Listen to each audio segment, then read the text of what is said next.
Moral injury it's similar to PTSD, but where it's different is that I refer to moral injury as a wound to the soul. Moral injury cuts to the core of who you are as a human being. It cuts to the core, your identity. PTSD is very much a condition that occurs because someone's been through a life-threatening event, fear-based occurrence. Moral injury occurs because you have done something, you have failed to do something, or something has been done to you that so deeply contravenes your moral compass. And when you think about it, there is the potential for moral injury to occur in any walk of life, in any occupation, for example, if what someone believes to be right is truly violated. And so in my case, I assess myself as having failed to protect my staff, and they were killed. It doesn't get much worse. That failure can't get much worse than that. And And the thing about moral injury as a concept is that it's generating a lot of interest in military circles, first responder communities, healthcare, because there are life and death situations in those professions.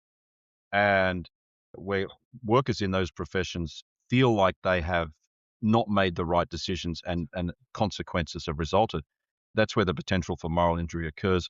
Where it's also getting a lot of interest is in the organizational betrayal space. And this is where I think it's interesting in that when we talk about mediation, for example, is because there is the potential for moral injury where employees, workers feel so morally wronged by decisions or workplace practices or bullying that might occur in their workplace that it causes a moral injury, it causes psychological impact that has significant symptoms. And I think one of the things that needs to be kept in mind about moral injury, and it's the same with PTSD, a diagnosis of PTSD requires a whole bunch of symptoms. People are really unwell if they've got PTSD. It's the same with moral injury. Someone needs to be significantly unwell to be in that sort of category.